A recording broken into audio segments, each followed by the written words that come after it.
Have you ever thought about why Ginny Weasley is actually better than Hermione Granger? What if the movies completely erased what made her an amazing character? In today's video, you'll discover why Ginny is one of the most underrated characters in the Harry Potter series. Ginny Weasley often gets overlooked. In the movies, she's barely given any depth, leaving many fans wondering why Harry even fell for her. But in the books, she's a completely different character, strong, independent, and just as brilliant as Hermione, if not more. Many of you asked for a separate video about Ginny after my deep dive into the Weasley family. So let's talk about her story, her strengths, and why she deserves more credit. Born as the youngest Weasley and the only girl, Ginny was adored by her parents but never spoiled. She dreamed of going to Hogwarts, impatiently waiting as her older brothers left before her. Finally, when she turned 11, she was sorted into Gryffindor, like the rest of her family. But her first year was a nightmare. She developed a huge crush on Harry Potter, but he barely noticed her. Worse, Lucius Malfoy secretly slipped her Tom Riddle's diary, a Horcrux. The diary took control of her mind, forcing her to release the basilisk hidden in the Chamber of Secrets.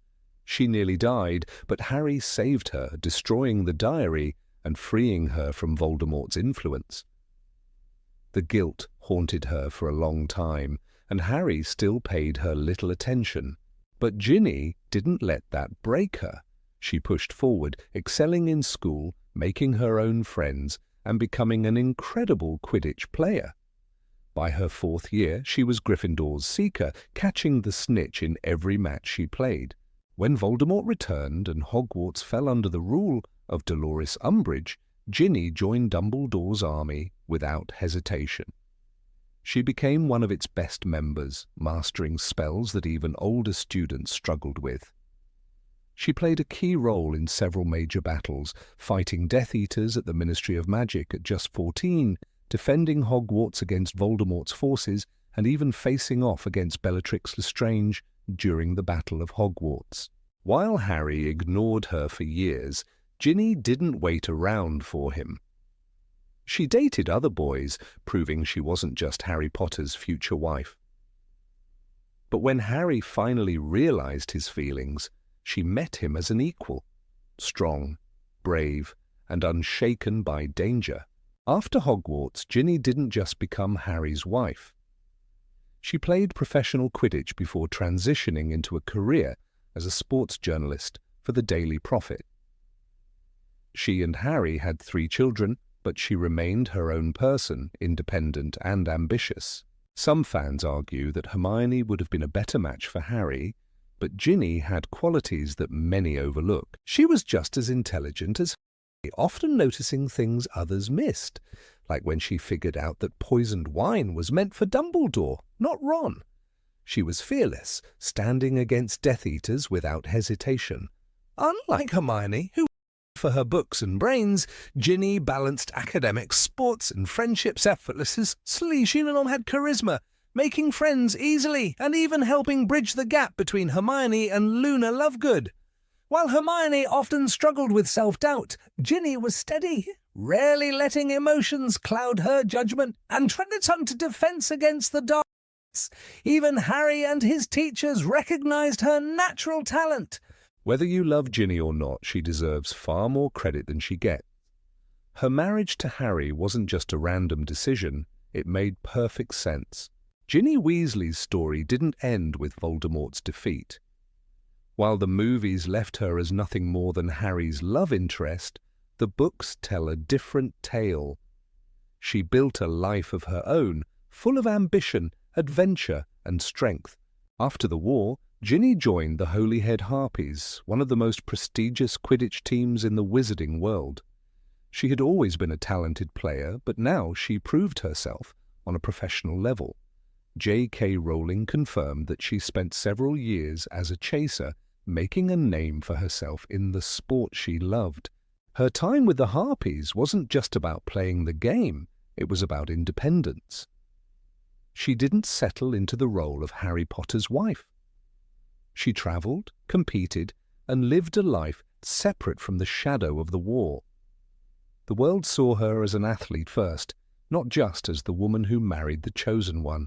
Eventually, Ginny decided to leave professional Quidditch, but she didn't abandon the sport.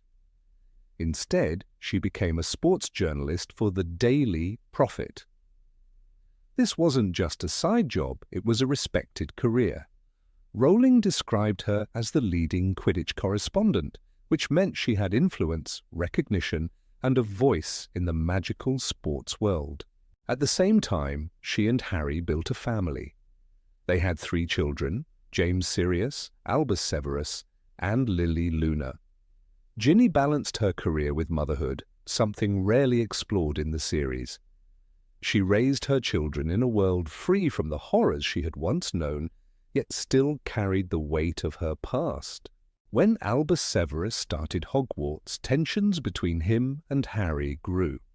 This became the central conflict of Harry Potter and the cursed child. Ginny's role in the play was small, but she remained a stabilizing force. She supported Harry when he struggled to connect with their son.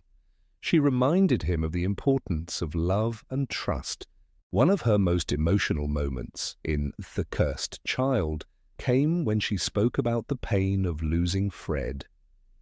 She had never fully expressed it before, but in a rare moment of vulnerability she admitted, "It's torturing him.